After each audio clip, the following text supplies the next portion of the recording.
world ma wantiere, women oseyudo space maber. Kendo ineno ka nitiere affirmative action.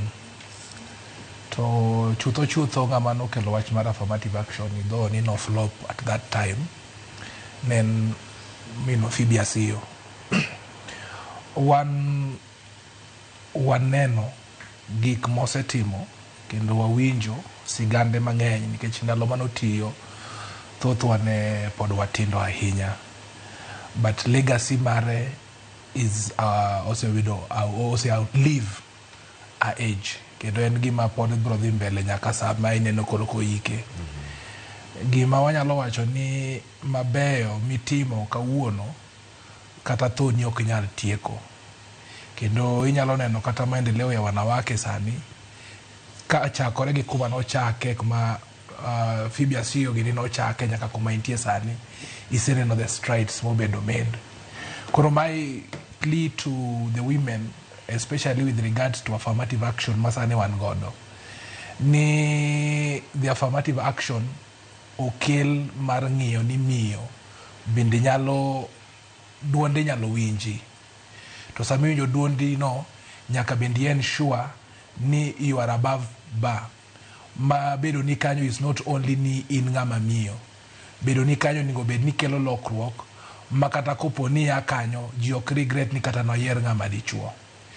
Man miyo ni neno kata nyoro kane Sifuna Nyengeko gimoro kanyo, ni pile chutho ka ji odhi ka penjo ni gidwa piem kod Millie Odhiambo. Openjo gi ni be in ng'ama miyo. Qualification is not just being a woman. Qualification ing'iyo deeply ni ere gimikelo e mesa. To gimikelo e mesa in development. To mano e legacy maka wuono wan paro go Phoebe Asiyo. Nyocha neno sigana moro ma igolo yo Karachuonyo kocha kaka no empower mine ma e gwenge. Koro though ni no empower kata ji e national level, but kata e gwenge kacha neno ka no empower joma mine.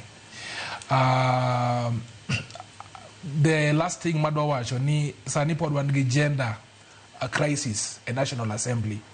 Kanyalo bedo rapar maber, wabedie gi legal framework, kata wabedie gi a way ma the affirmative action, kata the third gender rule, nyalo bedo achieved in the National Assembly in honor of Phoebe Asiyo.